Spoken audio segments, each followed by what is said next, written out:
Hello and नमस्ते। और आज हम लोग क्रिटिकल एंगल और साथ ही साथ टोटल इंटरनल रिफ्लेक्शन के कॉन्सेप्ट को समझेंगे और उसको क्लियर करेंगे। ओके, क्रिटिकल एंगल मतलब क्या? एक ऐसा एंगल जहाँ पर जाकर जो लाइट है वो सरफेस के अलोंग पास करना शुरू कर देती है। ऐसे बोलने से कुछ समझ में नहीं आने वाला, मैं इसको करके दिखाऊंगी। ओके, मैंने लिया एक सिनेरियो, दूसरा सिनेरियो और साथ ही साथ तीसरा सिनेरियो। इन तीनों सिनेरियो को अच्छे से पढ़ने के बाद, समझने के बाद आपका कॉन्सेप्ट क्रिटिकल एंगल का समझ में आ जाएगा। मेरे पास एक सरफेस है, ठीक है। यहाँ पर भी एक सरफेस है और यहाँ पर भी एक सरफेस है। अंतर है क्या तीनों में? कोई मेरे को बता दो, पता चलेगा। यहाँ पर एक रे है, ये कौन सा मीडियम है? ये डेंसर मीडियम है और ये रेयर मीडियम है। कंडीशंस याद रखना, ये रेयर मीडियम है और ये डेंसर मीडियम है। ये भी रेयर है और ये डेंसर। अब मैंने यहाँ से एक टॉर्च जलाई, ओके, या फिर एक रे पास करवाई, ठीक है। यहाँ पर बनेगा एक नॉर्मल, ओके। फिर डेंसर से रेयर की तरफ कोई भी रे जाती है तो वो बेंड्स करती है अवे फ्रॉम द नॉर्मल से। ये लो पास हो गई। यहाँ पर एंगल था आई और ये बन गया रिफ्रैक्टेड रे। ये कौन सी रे है? रिफ्रैक्टेड रे है। ये कौन सी रे थी? इंसिडेंट रे थी। ओके, नेक्स्ट सेकेंड सिनेरियो में क्या किया? मैंने यहाँ से अभी टॉर्च जलाई थी, अब मैं टॉर्च को यहाँ से जलाऊंगी। टॉर्च को मैंने क्या किया? पहले यहाँ से जलाई थी, अब यहाँ से जलाऊंगी। टॉर्च यहाँ से चली, रे थोड़ा वाइड बनेगी। फिर मैंने बनाया इसका नॉर्मल, वही हाल है, डेंसर से रेयरर, यानी कि bends away from the normal. Okay, ये हुआ एंगल ऑफ इंसिडेंस, ये हुआ रिफ्रैक्टेड रे, ये थी इंसिडेंट रे। पहले देख रहे हो, जो रिफ्रैक्टेड रे थी मतलब ये वाला जो एंगल था वो कितना बन रहा है और ये वाला जो एंगल है वो कितना बन रहा है? थोड़ा सा चिपक, मतलब जो सरफेस है उसके पास आ रहा है। Okay, now comes the third scenario. मैंने टॉर्च को यहाँ पे ना रख के अब डायरेक्ट यहाँ पे रख दिया। टॉर्च मैंने यहाँ पे रखा पहले सिनेरियो में, फिर यहाँ पे रखा, अब मैं टॉर्च को यहाँ पे रख रही हूँ। टॉर्च मेरा आ गया यहाँ पर, फिर बन गया नॉर्मल। अब क्या हुआ? जो रे थी वो पास ऐसे ना जाकर अब ऐसे, मतलब इतना मैंने टॉर्च को दूर किया कि रोज चिपक गई। अब सरफेस के एकदम पैरेलली, सरफेस के एकदम अलोंग जाने लगी, ठीक है, एकदम सरफेस के अलोंग जाने लगी, ठीक। और इसने नॉर्मल के साथ 90 डिग्री का एंगल बना लिया। नहीं समझे ना? देखो समझाती हूँ। जो क्रिटिकल एंगल होता है वो एक ऐसा एंगल होता है, किसका? एंगल ऑफ इंसिडेंस का, जहाँ पर जो रिफ्रैक्टेड रे होती है वो सरफेस के साथ में पास होनी शुरू हो जाती है। यहाँ पर क्या होता है? जो एंगल ऑफ इंसिडेंस होता है वो क्रिटिकल एंगल के बराबर हो जाता है। इसी एंगल को हम लोग कहते हैं क्रिटिकल एंगल। मतलब एक ऐसा एंगल ऑफ इंसिडेंस जिस पॉइंट पे जाकर जो हमारी रिफ्रैक्टेड रे है वो अवे फ्रॉम द नॉर्मल से इतना ज़्यादा अवे हो जाए कि उसने नॉर्मल के साथ 90 डिग्री का एंगल बना लिया। जहाँ पर 90 डिग्री का एंगल नहीं था, ना ही यहाँ पर था। 90 डिग्री का एंगल जहाँ पर आया इस पॉइंट पे, जहाँ पर जो एंगल ऑफ इंसिडेंस था वो हमारे क्रिटिकल एंगल के बराबर आ रहा है। नाइस, आई होप यहाँ तक समझ में आ रहा होगा। अब इसी के साथ को रिलेट करके, मतलब इसी के साथ शुरू होता है हमारा टोटल इंटरनल रिफ्लेक्शन का कॉन्सेप्ट, ठीक है। 1 मिनट दीजिए मिटाने के लिए। ओके, समझ में आ रहा होगा टोटल इंटरनल रिफ्लेक्शन अब आने वाला है समझ में। क्रिटिकल एंगल समझ में आ चुका होगा। नेक्स्ट बात करते हैं टोटल इंटरनल रिफ्लेक्शन, या फिर जिसे प्यार से हम लोग कहते हैं TIR, टोटल इंटरनल रिफ्लेक्शन। इसका नाम जो है ना वो बहुत ज़्यादा अपने बारे में बताता है। टोटल इंटरनल रिफ्लेक्शन, जिसको नहीं समझ में आया कोई बात नहीं, अब समझेगा। नाम में क्या रखा है हम लोग इसी से समझेंगे। ये हमारा रेयर मीडियम है, ये हमारा डेंसर मीडियम है, उसकी कहानी आगे बढ़ाएंगे। अब ये बेसिकली कहता ये है कि एक ऐसा पॉइंट या फिर एक ऐसा एंगल जहाँ पर हमने टॉर्च को कुछ ज़्यादा ही दूर रख दिया, तो हमारा क्या पॉइंट बना था? क्रिटिकल एंगल बना था।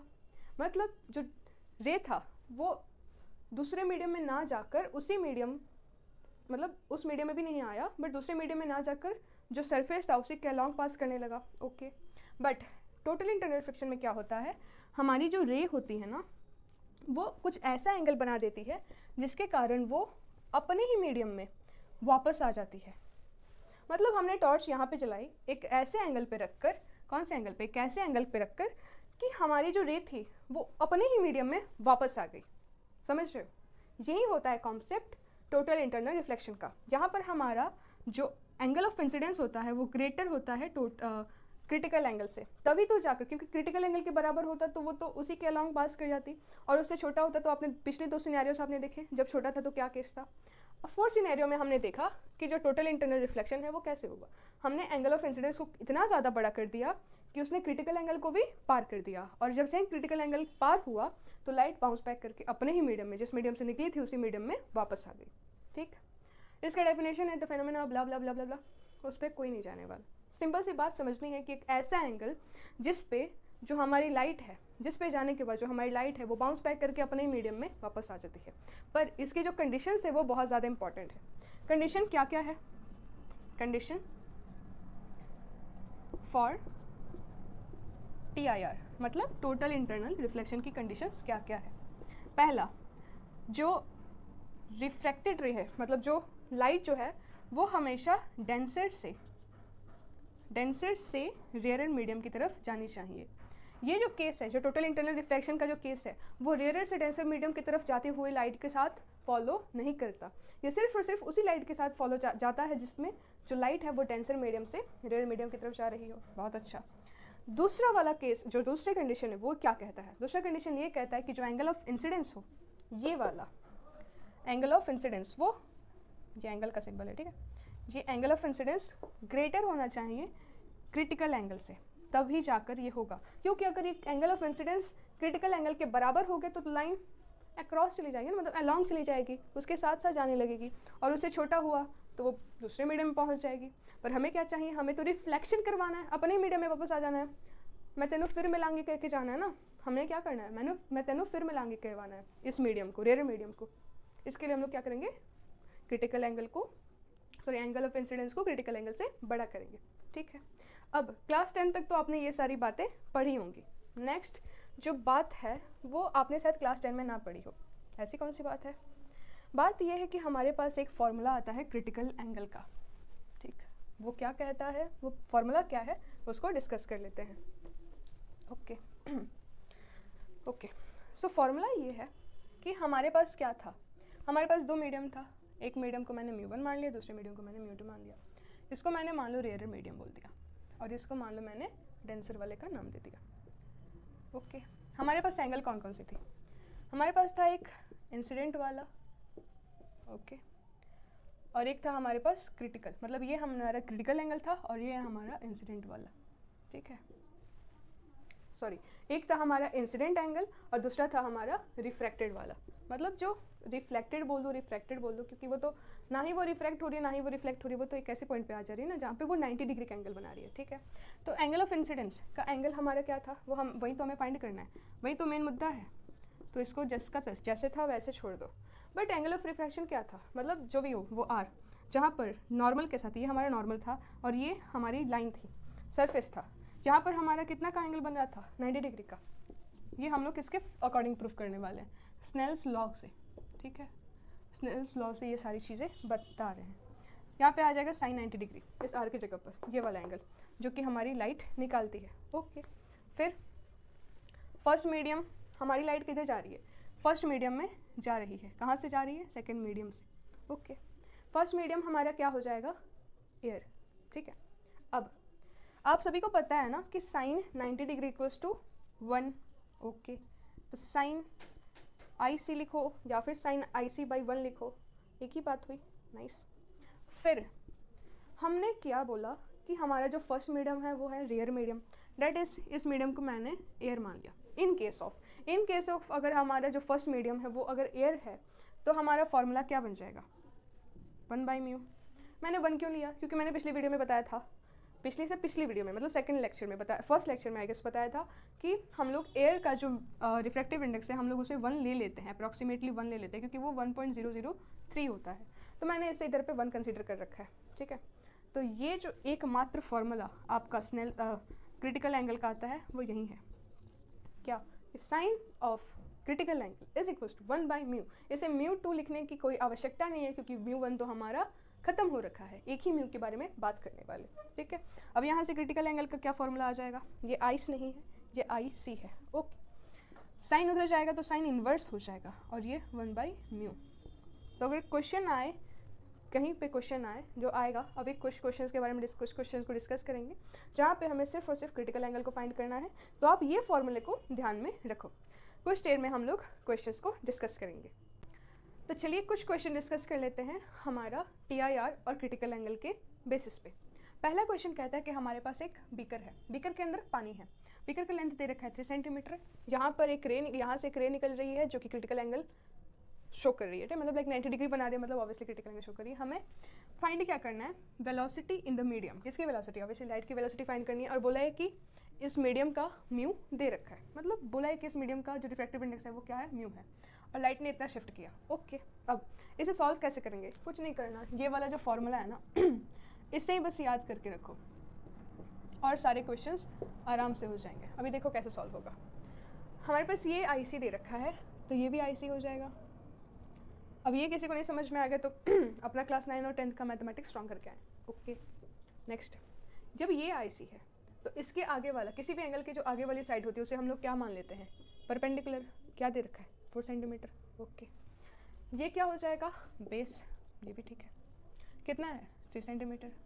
हाइपोटेनस तो दे नहीं रखा, तो कोई बात नहीं, पाइथागोरस थ्योरम किस लिए सिखाई गई थी, हम लोग हाइपोटेनस इससे फाइंड करेंगे। तो हाइपोटेनस कितना आ जाएगा, p² + b² का अंडर रूट, p कितना है 4², ये कितना है 3² का अंडर रूट, मतलब 16 + 9 का under root which is equals to 25 का अंडर रूट।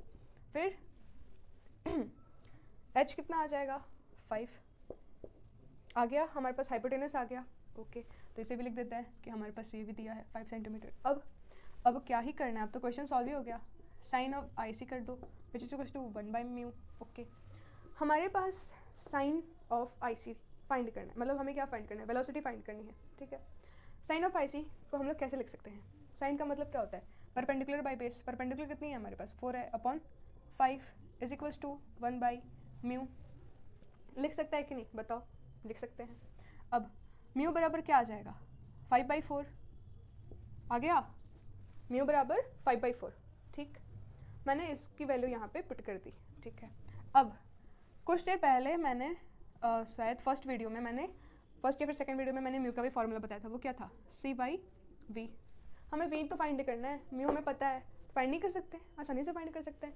म्यू क्या हो गया हमारे पास 5/4, और C वो तो यूनिवर्सल है, 3 × 10⁸ मीटर पर सेकेंड। फिर V लिख दो, V इक्वल्स टू, इसके बाद की तो कैलकुलेशन कोई भी बच्चा कर सकता है, आपका भाई जो होगा ना छोटा वाला वो भी कर सकता है, मैं क्यों करूँ, या फिर कर दो, कर देती हूँ, क्या ही जाता है मेरा। 3 × 4 लिखो, फिर 10⁸ लिखो, नीचे 5 को बुला दो, कैलकुलेट कर लो, इतना तो हो ही जाएगा आई गेस आप सभी से। मैं नहीं करी सॉल्व, आप लोग करना, okay. So this is it. एक और क्वेश्चन कर लेते हैं यहाँ पर, उसके बाद वीडियो ख़त्म।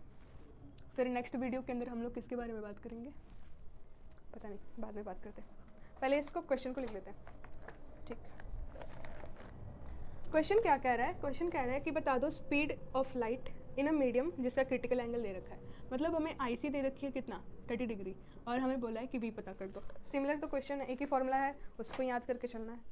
क्वेश्चन IC है तो IC के लिए हम लोग क्या लिखते हैं, साइन IC, जो दे रखा है 30 डिग्री, और आप सभी को पता होगा साइन 30 डिग्री इक्वल्स टू 1/2, इतना तो सारे बच्चों को पता होगा ना।